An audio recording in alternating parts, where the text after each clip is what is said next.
All right, everyone, we want to be super respectful of your time, so we're going to get started practically on the dot today.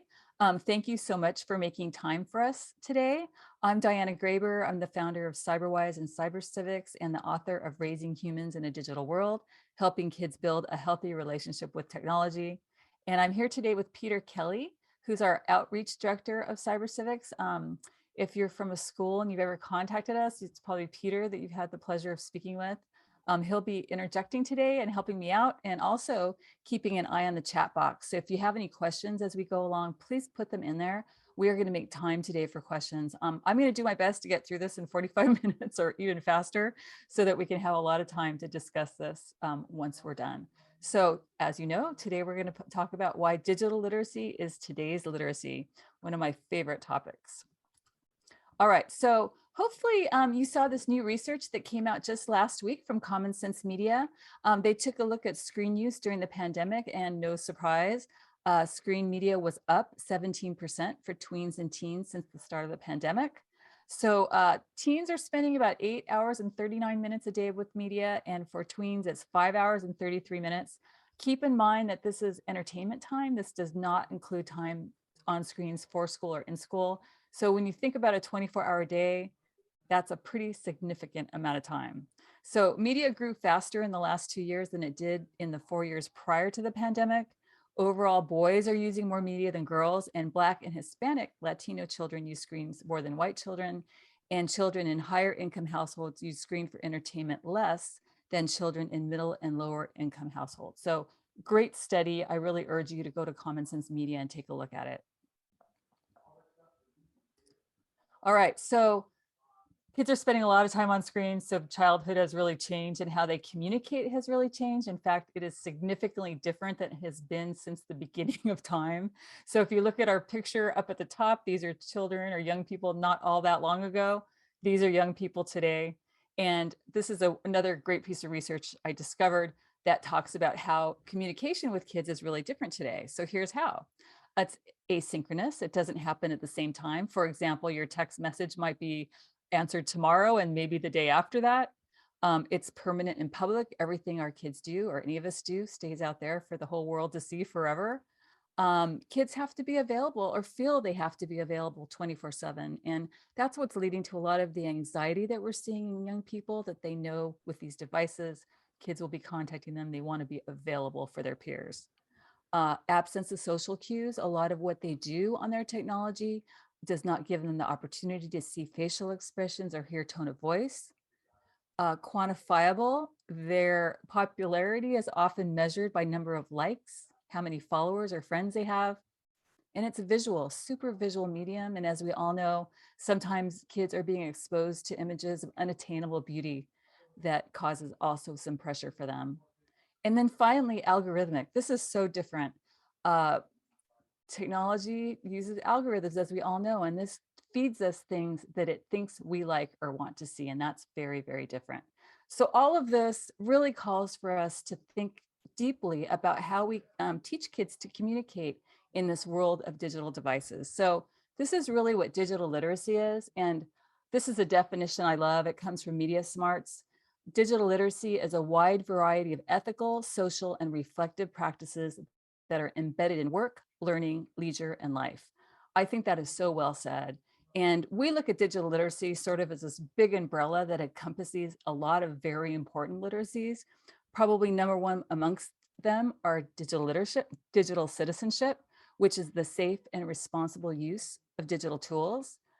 Equally as important is information literacy, which is learning how to find, retrieve, analyze, and use online information. And then finally, the one that's gotten a lot of attention this last year is media literacy, which is how to critically evaluate and creatively produce media. So all of these are important. Again, we include this all in the big topic, big umbrella of digital literacy, and think it's so important that we spend time teaching kids these imperative skills. Now, we know there's a lot of choices out there when it comes to digital literacy curriculum, but we would really urge you to keep this in mind when you look at curricula, especially when it under the topic of digital literacy. Does it meet the 4 pillars of learning? So these are important. This is how kids learn. Number one, does it have active learning? Does it require thinking, intellectual effort, rather than simply engaging in cause and effect interactions? I think this is important because we see so much online safety curriculum that is just cause and effect. And I think that all of this stuff really requires kids to think a lot more deeply than that. So that's important. Pillar two is engagement in the learning process. Engages students in activities rather than just delivering information or watching a screen and just seeing something. I think they really have to be engaged in what they're learning. Number three, meaningful learning. The content is meaningful to a student's everyday experience and taught in a manner that can be contextualized within existing knowledge. And we're going to talk a lot about that in a moment. And then finally, pillar four, social interaction. I mean, digital literacy is social. So we want to make sure that how they learn about it is social too. And that's the degree to which students can interact meaningfully with the content and with other students, because this is where they talk about their digital lives. They create the norms that they will take into their digital world. So I think this is really important when you look at digital literacy curriculum. We take this deeply in mind when we create the cyber civics curriculum. As you'll see here, we're broken into 3 levels that span middle school, and we do the 3 things I talked about that fall under that big umbrella: digital citizenship, information literacy, and media literacy. And we have 75 plus lessons. I won't get to cover them all today. You're probably happy about that. But we do them in a way that they make sense to students. They scaffold one upon another. All of the activities are hands-on, interactive, and activity-driven. We've been tested and tried in schools now in 48 US states and internationally, and we've aligned all of our lessons with the ED standards, Common Core ELA, the tech standards, and SEL competencies. That's super important. Lots of social emotional learning happening in these lessons. And then finally, we're tech agnostic. What that means is we do not accept money from the tech industry. So we feel we can be very authentic when we talk about screen time or algorithms or all of that stuff. So we get asked this question. Peter, how many times a day do you get asked this question? A lot. The elementary curriculum. Why middle school? Why our curriculum starts? Somebody was very timely because they just asked a question. You have an elementary curriculum, so. Oh, okay. You know, we don't do elementary because of what I just talked about. We're not into cause and effect. Kids think so concretely in elementary school. So to deliver this to them, they're not going to be able to think through the consequences of their actions as deeply as a middle school student can. This is why. Before age 12, children tend to engage in concrete thinking. A child's capacity for abstract thinking is limited by his or her stage of development. Every developmental theorist has written about that. And ethical thinking requires abstract thinking in order to extract universal principles governing moral conduct, which is what we're talking about in these lessons. So, you know, digital interaction requires that ability to think, to engage in ethical thinking. And here's why. Just a few examples. Gosh, should I upload a picture that's going to hurt my friend's feelings? Do I like something that's completely inappropriate and I'm going to help it go viral? What about cyberbullying? What do I do if I'm cyberbullied, or worse, if I see one of my friends being cyberbullied? What if someone asks me for a nude photo? How do I respond? Fake news. How do I know what it is, or not to believe it, or not to share it? What if I'm approached by a predator? And then finally, oh boy, clickbait. Do I click on something that's trying to attract my attention? Do I know that it's just trying to get my personal information? So all of these things require those higher order thinking skills that start happening in middle school. That's why it's such a powerful time to teach digital literacy. So we're going to start today talking about digital citizenship. This is the very first level of our curriculum.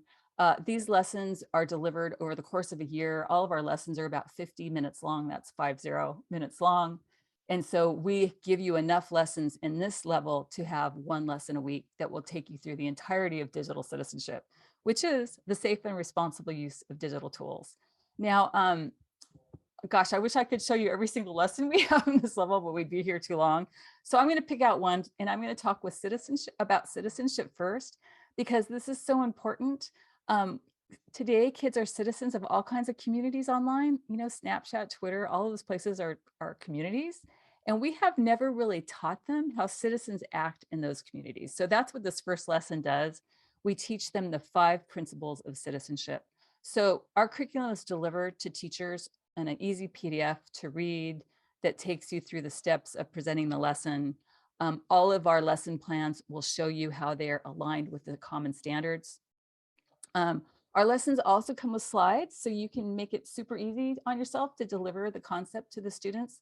I've cherry picked some slides from this first lesson. The way this rolls out is you pose a question to your class. Have you ever played soccer? Would you enjoy playing if there were no rules? What if no one kept score? There were no boundaries. What if players could foul with no consequences? So you're basically getting the kids to think about this community has understandings that have been established over time. Citizens are guided by rules, rights, and responsibilities that are generally understood and agreed to by all community members. So what you would do next is you would introduce your students to these 5 principles of good citizenship. We actually have a slide for each one. I won't show you all of them, but here's our slide for honesty. So kids know that this is being truthful and fair. A good citizen must be honest with others and with themselves. And then we want the kids to think about what communities do they already belong to, their family, their classroom, their soccer team. How are you a good community member within these communities? And so every lesson has an activity. As we mentioned, the activity in this lesson is kids work together in little groups and they talk about one of these communities they already belong to and how they would demonstrate each of those principles within that community. So for example, one of my team members, this is actually one of my classes a few years ago, they talked about their classroom community and they talked about how they would be honest, for example, within their classroom. Being honest means to always tell the truth and own up to your mistakes and actions. How would they show compassion? If someone was sad and they were alone, they would be compassionate and comfort them. So sweet, right? Same thing with the soccer team. This is another group of kids. They said, for example, to show courage on a soccer team, have courage to play well and give it your all, even if it means you might get hit with the ball or hurt, which is so cute. Or compassion, have compassion if someone gets hurt, even if they're on the other team, help them up. So very simple, but it's an important place to start because we want kids to think about these traits of being a good citizen in the real world. And then the next step is, how do you transfer those traits to the online world? And so here's an example. A lot of kids today go to YouTube. That's an online community, right? So how would you show one of these traits on YouTube? In this example, compassion. Well, this child has written, you would leave kind comments or positive comments under the videos, making videos that are uplifting, sharing kind videos with other people. And then we talk about what would be some of the consequences of not showing compassion on YouTube. Some of the things kids have brought up is like, well, if you make mean comments on someone's video, maybe they're not going to make any more videos and their feelings would be hurt. So again, the thinking that you're trying to get your kids to come to is that every action they make online is important because they're a member of a community and their actions are going to affect that whole community. The other thing they will affect is what comes next, their digital reputation. So this is actually, we have a whole series of lessons on digital reputation. And this is such an important unit because, as you know, kids are paying the price for mistakes they make online left and right. They've lost scholarships, opportunities for jobs, etc. So we never want to see this happen again. So that's why we put a lot of effort into our digital reputation lessons. I've been teaching about digital reputation for a long time, as has Peter. We know things that do not work. Lecturing kids about their online world is highly ineffective. They are too excited about the online world, so you're not going to lecture them about something they know we didn't grow up with. One-time assemblies don't work. We get asked a lot, hey, can you give our kids a one-time lecture on digital citizenship? That's a waste of everyone's time. This stuff is complex and there's lots of moving parts and a lot of concepts that they have to grasp. Cannot be done in an hour. And fear doesn't work. They're very excited. Their friends are online. It's where they have fun. So fear does not work.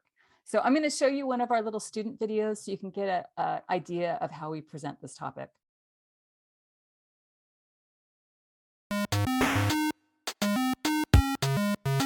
We all have to admit, the internet is pretty cool. It provides a lot of opportunities to learn new things and connect with interesting people.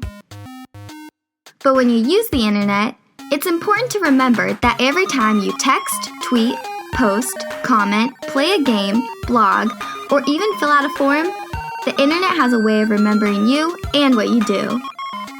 All of your online activities add up to make your digital billboard, a collection of all the stuff you've ever done online. It tells the world all about you. And it's up to you to decide what to put on it. Everything you post can potentially be shared, which is awesome. But remember, it can be seen by anyone and everyone.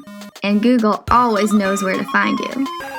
So you're gonna want this billboard to make a good impression, because many people will judge you by what they see online. So think twice about the friends you make, about the things you post, and the selfies you upload. Because you want your digital billboard to be just as awesome as you are. That actually goes along with a lesson called digital background check. For this lesson, we actually tell the students the little Harvard story, which perhaps you remember from 3 years ago. A bunch of students were admitted to Harvard, and they were on a Facebook group, and they splintered off into what they thought was a private Facebook group. And within that group shared some inappropriate memes and photos, and they were asked not to attend Harvard. So heartbreaking story. It kills me to hear this. I never, like I said, never want that to happen again. So for this activity, we actually have our students pretend to be a college admissions officer. Their job is to decide which of 2 final candidates will be the lucky recipient of a full athletic scholarship, and they'll make their choice based on each applicant's digital reputation. So we have cherry-picked 2 applicants. This is our wonderful first applicant, David Downing. He writes our students a little letter saying what an excellent student he is, and that he was in the science club of his school. He has a high GPA, and he wants to attend a 4-year college, and he wants to be an urban planner. So our young urban planner in his digital reputation has actually TP'd a neighbor's house and put it on Instagram. He says he's on the science club, yet if you look underneath, you'll see here that he has not attended any meetings, therefore has been dropped from the club roster. And then finally, he wrote something on Twitter that's not very appropriate. 7-1 last night against the Green Mountain Diablos. They played like little girls, #losers. So usually my students will say, no, we don't want him. Let's look at the next candidate. So our next candidate is Sarah Adams. Again, excellent student, high GPA. She's in the Honor Society. She runs track. She wants to be an English major. Encourages us to read her Sarah's Healthy Living blog, which is part of her digital reputation. So we take a look at that. And usually when I put this up on the screen for the students to see, there's a bunch of gasps. They're like, oh my gosh, she can't spell, and it's grammatically incorrect. And then we look at the honor roll on her school website and realize her name is not on there. So that's something else. And then finally, she says that she tutors kids, yet we go to tutors.com. We find that she has sort of low ratings, and people say she does not show up on time and is not prepared. So generally, this lesson is fun to watch kids do, because whereas adults, we might be a little more forgiving, kids are not. They're a lot more critical at this age with each other. So usually they come to the conclusion that neither person should get the scholarship to their college. But what I love about this lesson is there's a second part to it that really calls on their critical thinking skills. Here's an example. Did you consider this? Were you concerned that Sarah Adams did not appear on the honor roll on her school's website? Do you think every school regularly updates their website? Is it possible that whoever is responsible for the website at Sarah's school just hasn't gotten around to updating the list of students? So again, reputations are complex. There's a lot of parts to it. It's important for kids to not only think about what they post, but to be thoughtful of what they read about others. So I just love this series of lessons. I really like teaching our cyberbullying hate speech lessons as well. I actually just completed this unit with my own students that I'm teaching this year. And I think we do this a little differently from other people. We believe that teaching kids about these concepts begins with helping them understand that behind every screen is a real person with real feelings. So we really lean on this thought of empathy and trying to pull that out of kids before they go online. In fact, we have a lesson called Real People, Real Feelings. So this is one of our cyberbullying lessons. It follows another one in which they've learned how easy it is for the internet to let people hide physical attributes via avatars they use online. Avatars, even Bitmojis, can mask feelings and emotions too. Now, this is really important to talk about right now because we're on the cusp of this metaverse that's coming where we will all be interacting as avatars in this brand new world. So I think this lesson in particular is very timely for your students. So the activity for this particular lesson is they will use the avatar they drew in a previous lesson, which how great is that avatar, right? A student actually drew that. And they think about the characteristics that avatar portrays when they're online. In this example, it shows confidence, happiness, sense of humor. And then the second part of the activity is they turn that form around and they think of the avatar as an online mask, and they write 3 words or phrases that describe certain characteristics or feelings that mask lets you hide from others. What do you want people not to know about you online? So inevitably, I get things like this: a little bit sad, not very confident, sometimes lonely. I will say this year, kids are struggling with a lot after 2 years of COVID and just a lot of stuff that they're seeing online. These are not atypical of what I'm hearing from students. So what we do is I collect all the cards, mix them up, and read back some of these comments that kids write. And it really lets them have the understanding that, gosh, I'm not the only one that feels this way. People do have real feelings behind the screen. So super powerful way to introduce our cyberbullying lessons. And that kind of takes us to the last 3 of that series. And before I show you those, I want to explain why we created them, because we learned that 90% of social media using teens who have witnessed online cruelty say they have ignored mean behavior on social media, and more of a third have done this frequently. That's Pew Research that came out a few years back, which I think is pretty heartbreaking. Like, why are kids ignoring stuff when it's online and kids are being bullied? It should be easy to step in and to do something about it. And then we know here that more than half the time bullying stops within 10 seconds of someone intervening. So part of what we try to do is give kids actual skills or things they can do to intervene if they see one of their peers being treated cruelly. And again, we try to make this interactive. We teach them what an upstander is. It's someone not involved with an incident, but who steps in to help anyway. Someone who empathizes with the target, letting them know they care. Someone who encourages the target to talk to a trusted adult. So in order to really have them conceptualize this, again, we have an activity. I just did this on Monday, which was super fun. So we give the kids a little comic strip. And in this comic strip, it is a kid who's being bullied. So what happened is he's trying to learn how to skateboard. He videotapes himself, sends it to his friend. His friend laughs and without his permission shares the little video on social media.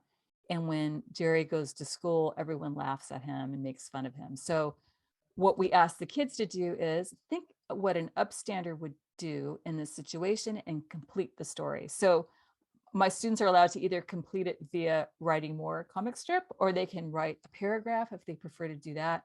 But the idea here is for them to think about how an upstander would complete the story and make it better.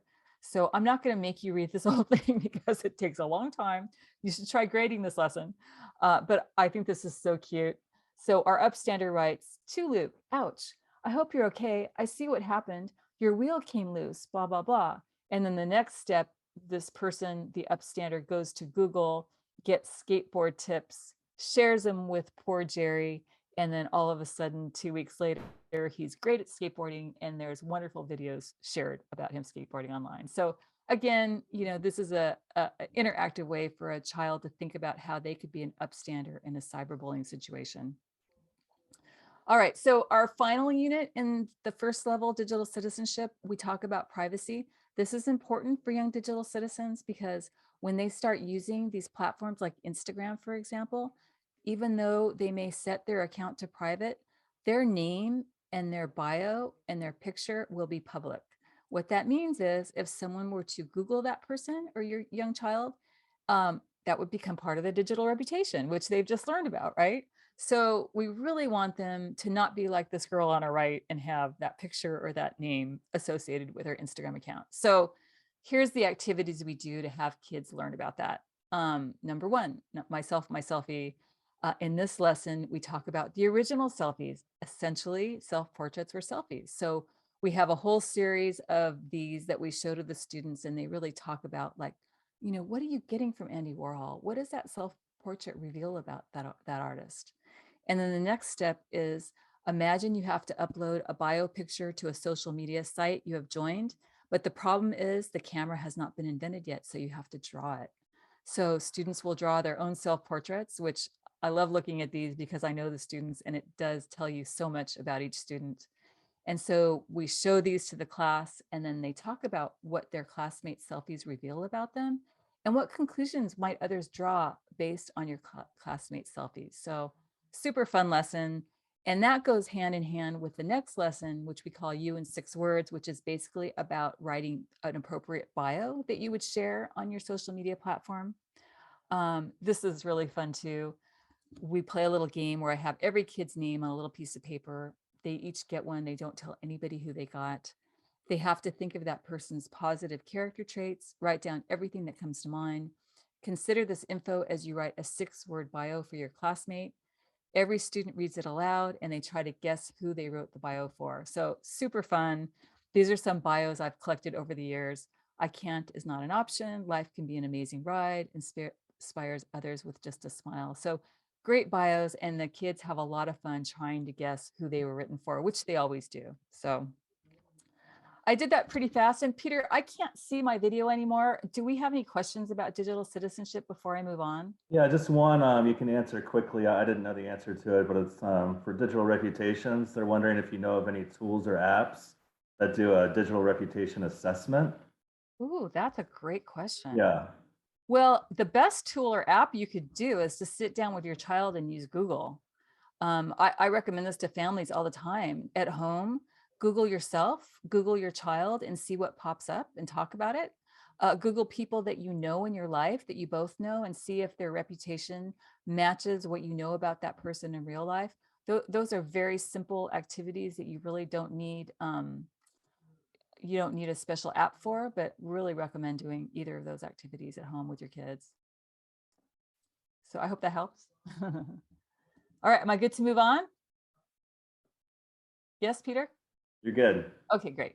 All right, so when we developed cyber civics 10 years ago or 12 years ago, I think, we realized that digital citizenship was just a start. There is so much more that the kids need to know to use technology safely and wisely. And at the time, we were starting to get research out, again from Pew Research, about how teens do research in the digital world. And they weren't doing it well. Here's a little excerpt. Doing research has shifted from a relatively slow process of intellectual curiosity and developed into a fast-paced, short-term exercise aimed at locating just enough information to complete an assignment. So that's really unfortunate. And the reason why we developed level 2, information literacy, which is how to find, retrieve, analyze, and use online information. Again, it's a year's worth of lessons if they're taught weekly. We start with very simple how does search work? Like a lot of us don't know how search works. And elemental to this is understanding algorithms. Like this is what controls the internet. And so we teach kids exactly what an algorithm is, even how Google uses it to deliver your search results to you. And then when you do get search results delivered, have you ever looked at a search results page? It is not easy to decipher and it changes constantly. So we teach kids what to look for on what we call a search engine result page. What are the filters? Where are the ads? What about the knowledge panel? What is that? So we take them through all the steps. And then the activity for this lesson is they actually have to pull up a page based on something they're researching and look for all these things, the search bar, the filters, the ads, the organic search results. It's hard. You should try it. So it's funny to me that kids aren't normally taught this because I've watched them struggle trying to find the appropriate information for a research paper. All right, so personal information is a really important part of information literacy because basically when you search for anything, your information is being collected. And what happens when online services collect that personal information? How can they use it to deliver targeted advertising to you or to sell it to third parties or to target you with personalized content? Kids should know the language of the internet, which is all part of information literacy. Here are just some words: user-generated content, cookies, web beacon, geolocation, IP address, metadata, biometric identifiers. All of that stuff is commonly used in policies that most of us don't bother to read online, but it's important because that's how our information is used, and our personal information is so valuable. So we want kids to really understand how they're giving it away before they give it away. So one of the lessons that we do is called privacy policy. Who reads them? I'll tell you who. Our students read them. So last year we had them actually read the privacy policy of TikTok. And again, this is teamwork. They work in teams of 4 because these policies are long. And it's almost like a scavenger hunt because they look for those terms that I just introduced you to as they go through the policies. So you would think this would be really tedious and boring, but I'll tell you, kids love this lesson. I have a video to prove it. We got a visit from the Today Show right after I taught this lesson a couple of years ago, and you'll see the kids' enthusiasm for it. And I hope my video doesn't make my PowerPoint die again. So bear with me here if it does.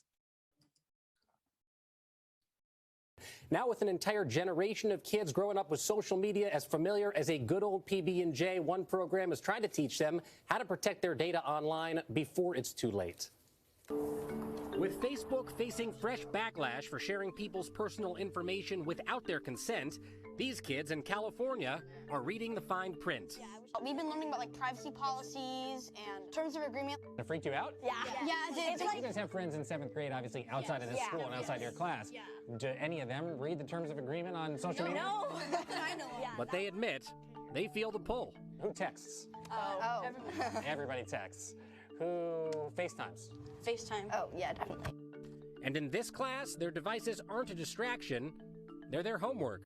So anyway, hopefully you can see how enthusiastic they were about their privacy policies. But I'll tell you, every year we do like an assessment of our students and ask them what their favorite unit was over the course of 3 years of cyber civics. And every year it's the same, right, Peter? Do you agree? Copyright is it every year?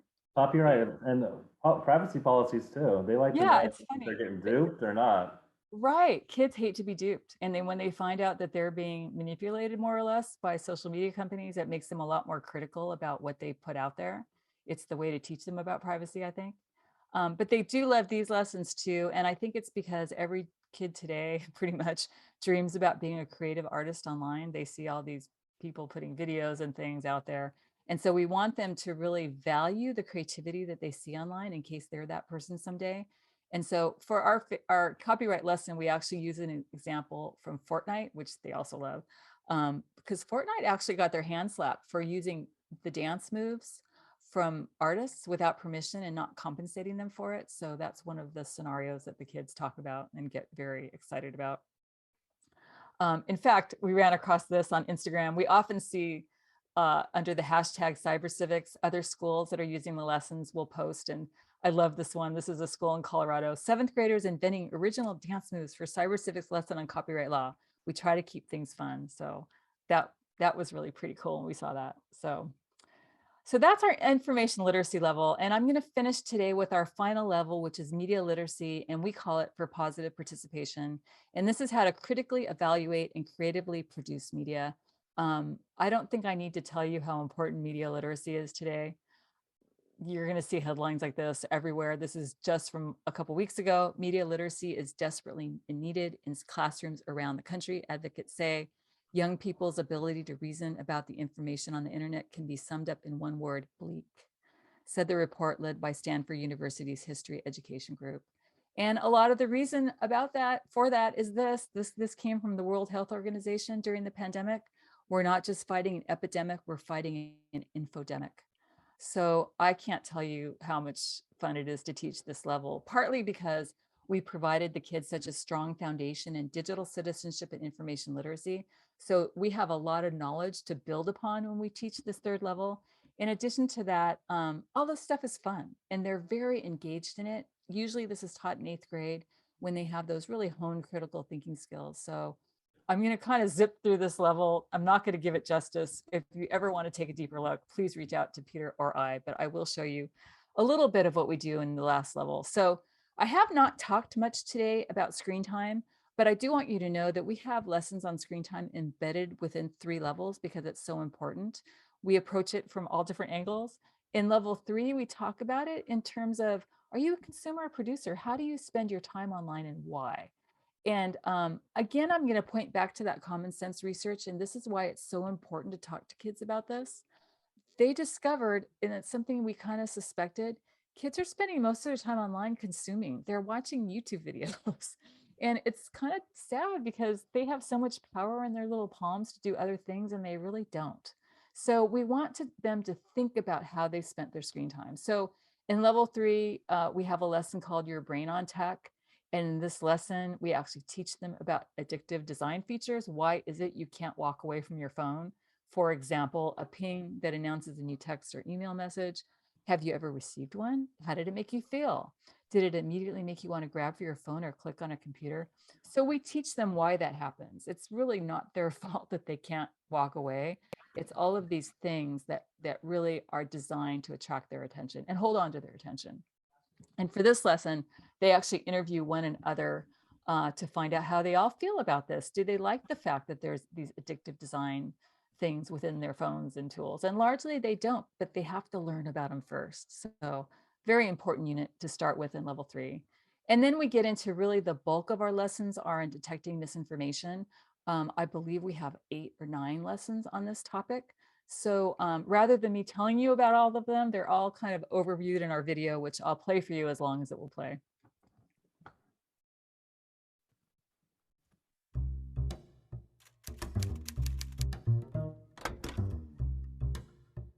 You've probably heard this term. Fake news. Fake news. Fake news. Fake news. Fake news. Fake news. But what exactly is fake news? And more importantly, why should you care about it? Let's start by looking at its history. Well, wait, that wasn't a shadow. It's something moving. What? It's standing on legs. Those strange beings who landed in the Jersey farmlands tonight are the vanguard of an invading army from the planet Mars. While fake news is nothing new, the internet has made it easier than ever for fake news to spread and even happen in the first place.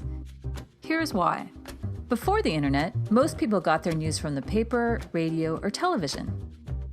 Because there were fewer sources providing news, it was in the best interest of each to be as reputable as possible. But with the internet, news moved online. Suddenly, anyone could post information on places like Facebook and Twitter. With so much information coming at us from all angles, it's easy to get duped. Especially when articles are made to look like verified news sources. People generally believe it to be true because it looks like news. This is happening more than ever. In fact, studies show that 75% of people who see fake news think it's real news. It can be really hard to tell when something is fake. Even our own eyes can be tricked. This is called a deep fake. Videos like this one use artificial intelligence to make it look like someone is saying or doing something they never actually did. Being duped by false information can have devastating effects on society and our democracy. That's why it's more important than ever for you to know what fake news is, be able to recognize it, and know how to stop it from spreading. So back to our original question, what is fake news? Fake news is when news, stories, or hoaxes are created to deliberately misinform or deceive. It also helps to know what fake news is not. News you don't like or simply don't agree with is not fake news. Stories that poke fun at real news, on parody sites for example, are not fake news. Opinion pieces on news sites are not fake news, and honest mistakes are not fake news. Still, recognizing fake news is hard. That's why it's up to you to be critical of what you see and hear online. The best way to verify online information is to do what real fact checkers from reputable news organizations do. Researchers from the Stanford History Education Group discovered that the first thing real fact checkers do is open a second tab on their browser where they conduct their investigations. Then they do 3 things. Number 1, find out who the author is. Is the person or organization reputable? Are they even qualified to write about their topic? Do they have a financial interest in the information? Number 2, what is the evidence for their claims? Can they back up their claim? Does the evidence they present, if they even present any, come from a reliable source? Or are they just giving you their opinion? Conduct an investigation into the evidence too. Number 3, investigate what other sources say about the author, organization, and the claims. Search the topic to see what else has been published about it, and check multiple credible sources to see what others say. Finally, you can always use plain old common sense. If you see something online that makes you scratch your head, then it's time to start doing some sleuthing. These sites can help. All right, so I'm going to move on there, but I wanted you to see what those 3 questions are. And again, that it was the people from the Stanford Education Group that did that research and decided that that's the best way to combat fake news is to ask those 3 questions. And so we found this article, this is a great article, by the way, that was shared millions of times online about 3 reasons why you should stop eating peanut butter cups. And it has all this science in there. It's a great fake article, but we want the kids to discover that for themselves. So They think like detectives in their little groups, and they ask those 3 questions to discover why that is just misinformation. Another lesson that's really fun is we tell them the story that they already know about the 3 little pigs, and they come up with clickbait headlines on their own. So they discover how and why clickbait works. So these are some cute headlines my students have come up with. Building with star sticks leads to shocking death. You won't believe what this little pig did. Breaking news, 2 pigs die while one lives to tell the tale. So again, practicing to understand all these things that you just saw in the video. Another couple important units in level 3 is stereotypes and media representation. This is so critical for kids to learn about today because television, social media, videos, movies, all of that often depict people in overly simplified ways, and digital technologies make it easier than ever to share and perpetuate these notions. So in this unit, students learn to recognize and understand stereotypes and representations in all media they use. This happens so easily when you give away personal information online, and more they're able to micro-target us based on what they think we are, who we are, what we like. And so a lot of the lessons in this unit, we have kids creating Facebook ads so they can kind of understand how that happens. And then that leads right into the next unit, which is visual literacy. From Instagram to YouTube, Snapchat, and more, the messages young people consume and create are largely visual. And this unit helps students learn how to read and create visual media, and also teaches them how to be less susceptible to visual manipulations. So you probably noticed in cyber civics, we like to always take a look back in history because we like to think technology has made everything new, but actually there's nothing new under the sun. As I tell my students, visual manipulations have happened since there were visual images to manipulate. This is a very early one that happened in 1865. This is actually a manipulated image. They did not use Photoshop or Facetune. They had to do it the old-fashioned way. So take a moment, if you will, and look at this image and see if you can guess what's been changed. And then I will show you as I do my students. So on the left is the original image. You can see here there's somebody missing. And if you look on the right, this person has been put into the image, and that's because he was a key player in one of the battles. He was unavailable to be there for the photo, so they sliced him in, and it will show you that, again, visual manipulation is as old as visual images and just easier to do today because of the tools we have at hand. And we talk a lot about how altered images show a popular or idealized version of beauty or perfection. This is huge right now. If you read the Facebook files and all of that hoopla that happened with Instagram last fall, kids are largely affected by these perfect images that they see online. So we talk about that. We show them how they're manipulated and what real looks like. And right after that unit is our sexting unit. And we placed it here intentionally because when we do the visual literacy unit, we talk a lot about the visual images that kids are seeing in social media.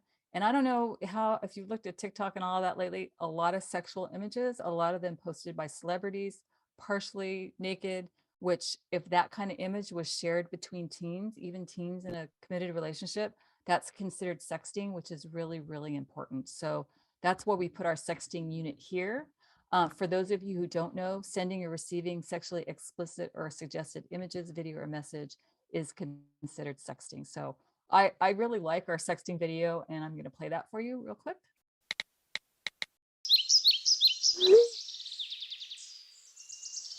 You've probably noticed there's a lot of, shall we say, inappropriate images and videos on the internet and social media. But did you know that minors who send or receive sexually explicit or sexually suggestive images, videos, or messages can get into trouble?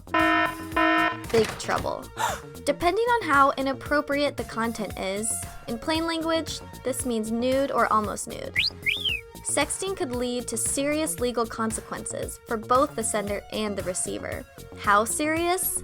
Under federal law, sexting by a minor could fall under child pornography laws, which could mean felony or sex offender registry serious.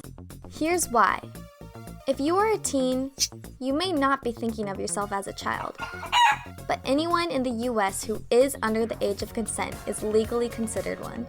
Which means if you create sexually explicit images, these images could be categorized as child pornography.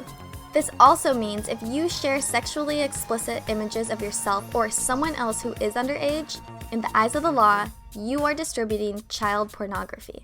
The recipient of such material could also be considered in possession of child pornography. While many states are reevaluating existing laws, it is best to err on the side of caution and avoid creating compromising photos that may come back to haunt you. And certainly don't encourage or ask others to create or send you such photos either. To learn the status of current sexting laws in your state, you can visit cyberbullying.org/state-sexting-laws.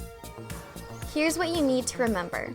Never share anything online that makes you feel uncomfortable. And never let anyone pressure you into sharing something that is inappropriate and could get you both into serious legal trouble. If you are ever tempted to ask someone for a sext, don't. The possible repercussions are too severe.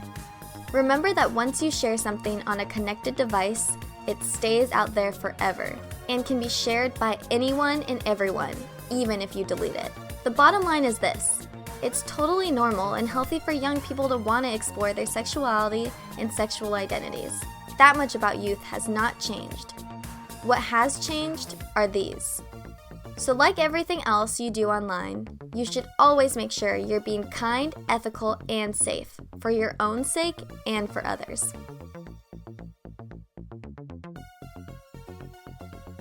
If you want to have the whole video, we will send you that link. Part of this presentation is you're going to get some sample lessons and also a certificate of completion. And just so you know, our student videos are available on our YouTube channel. It's the CyberWise YouTube channel. We have all of our student videos there. So when we teach this to students, this is just a review of some of the important points that they learn about sexting. You know, I can't tell you how many kids go into high school without understanding how serious this is. So I just think this is such an elemental part of digital literacy. And then our final unit is lessons on digital leadership. These encourage students to flex their digital leadership muscles through hands-on collaborative activities in which they consider their place in the digital world now and in the future, because really our overarching objective with cyber civics is to create these digital citizens who will be ethical, safe, and productive. So I want to thank you for sitting through this with us. I'm sorry for the little video glitches, but here are our 3 takeaways. Digital literacy takes time. As you can see, we just gave you an inkling of what's available. Peter, did you get a chance to put the syllabus in the chat? I did. It's towards the top. Perfect. So you can see through our syllabus, like there are a lot of lessons. So I just showed you just a drop in the bucket here, but this stuff takes time. It's all important. I believe it should satisfy those 4 pillars of learning that we talked about. It should be active, they should be engaging, it should be meaningful, there should be opportunities for social interaction. And then finally, it's essential. No matter what these kids do in their future, they will use digital tools, no matter what. So we've got to teach them how to be literate when they use them. Finally, our lessons are super easy for teachers to access. This is a landing page. They get an overview of all the lessons here. Every unit includes a teacher guide, so you can know what you're going to be talking about, a parent letter with activities they can do together with their child at home, and then the actual lessons. And within the lesson portal here, you'll see there's the download, the PDF we talked about. There are slides to make it easier for you to deliver these lessons. And there's a student packet if there's any student work. And again, our videos are also on YouTube. And you can also look at it huge in the portal if you don't want to waste paper and download the lesson. So that's it. Thank you again for coming through with us. You'll see here on the right, this is all of the lessons we offer. I wanted to give us a little bit of time today for questions, so I'm going to stop it right there. Peter, are there any questions that I have not addressed that I can address now? You know what? I saw a couple that I did not get to because I posted to just us and not to everyone. Okay. So I'll get back to the top. I did just repost the syllabus. Okay.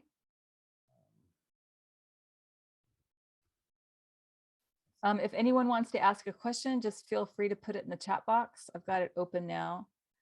Are lessons updated regularly? That is a great question. Yes, they are updated very regularly. I can't tell you how many times one of us across the US will teach a lesson and a student will say, TikTok changed this. And then I hear about it and we can change it at that moment. So that's part of the beauty of our portal where we deliver the lessons, is that we can update lessons in real time. So we do that throughout the year. And then every summer we give the entire curriculum an update because things do change super fast in this world. So yes, it's very current stuff.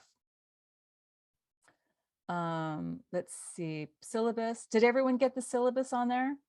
Still not seeing the syllabus, Peter. It's about 6 posts up. Okay. And again, you know what I'll do is what you'll be getting for attending today is tomorrow you'll get an email with a link to a landing page that will have your free lessons, your certificate of completion, and I will also put the syllabus on that page. Oh, money. I'll let you hit that one, Peter. It depends on size of school. If you can just email me, I'll type my email right here. I can get you a specific quote. And Diana, there were a couple questions about small group and home use. Do you want to take Yeah. that? So I just want you to know that because we are not funded by outside industry, we do charge a subscription rate for cyber civics. It's pretty low. And again, it's based on the number of students you'll be teaching. We offer the same curriculum to homeschool groups up to 10 people at a very low rate, and also to whole families at a lower rate. So all of those are tiered. That's why we don't publish it, because it really depends on how many kids you're teaching. So if you reach out to Peter, he can give you a quote. I will say that if there's a school, especially that wants to teach cyber civics and just does not have the budget, we will work with you, because we are so passionate about getting these lessons to students. We'll do what we can to make it happen. And it is very common for parents to use the summertime to teach these lessons to their kids and or conduct small groups. So you can get your child and then a group of them. And our homeschool rate applies to up to 10 kids. So yeah. And I saw someone, we don't have the time, or that is what they tell me. Are you talking about a school there, Trina? Is a school saying they don't have the time? a lot of schools say Cool. that. Yeah, so that's why we align the lessons with the Common Core standards, because they have to teach it. It's English language arts today. A lot of these lessons are now required. And also, if you go to either of these websites, the national, namely, which is the National Association of Media Literacy and Education, and also Media Literacy Now, on both those sites, they will tell you what states now mandate the teaching of media literacy. So more and more, this is required to be taught in school. So if they want to talk to either Peter or I about that, please have them reach out. We also have a shortened, not a shortened version, but we highlight essential lessons where if you don't have time to teach weekly, we do highlight the most important lessons. So if you just have time for, 7 in a semester or something like that, we can tell you which ones are the best to teach. And I mean, any of these lessons would be beneficial. I mean, as many as they can get. And wow, this is so cool. Somebody asking about Africa, please reach out to us. We'd love to make that happen. Nepal as well. I will say that I was lucky enough to spend a couple months in Nepal some years back, and that country is very near and dear to my heart. So please reach out to us personally, and we'll try to make that happen. Have you aligned your content to any state standards? So when we had it aligned, we had it done by an outside group. And we opted not to do every state individually, simply because of cost. We would have had to raise our subscription rate substantially in order to pay that cost. It was super expensive. So we are aligned to the national Common Core standards. I wish I could say that we are aligned every state individually, but no, sadly we are not. Very expensive, Yeah. unfortunately.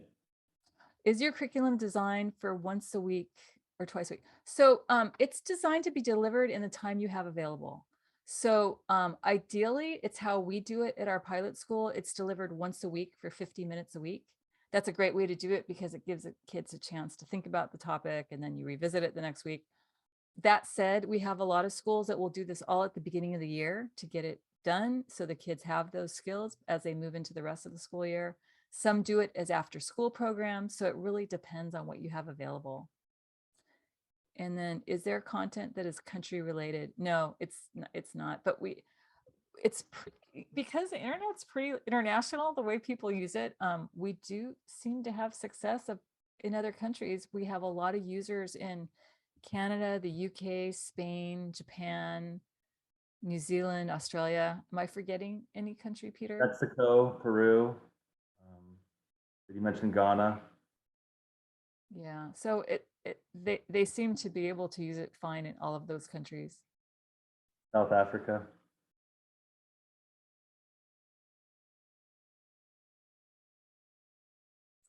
Anyone else have any questions? There was one that came through the Q&A box, Diana, asking if we've thought about getting funding through the state education department or the federal education department. I don't think we've explored that. We have not done that. Time of day is the reason why. We're super busy, and I wish we had a person that just went after funding. Perhaps that's something we'll do in the future, but we do not do that at the moment. Oh, but that said, a lot of our schools pay for this through funds they get through the government or their state education departments. There's been money allocated, especially during COVID, for digital learning.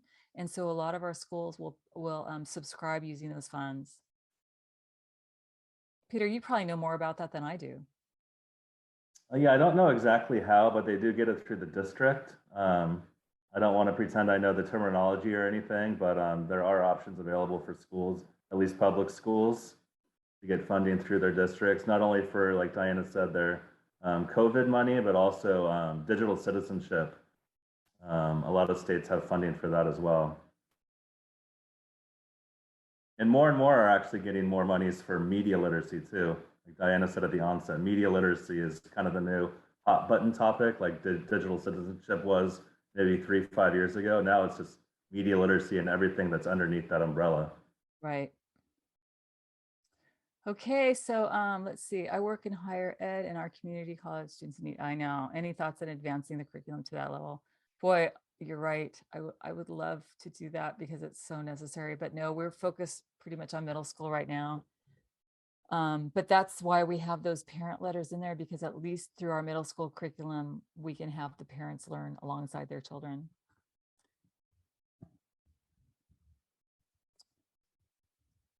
I think we've done it, Peter. So you want to hit the last one real quick, Diana? What is the question? Each lesson, Jennifer, is roughly 45 to 50 minutes. And there's roughly 3 to 5 lessons in each unit.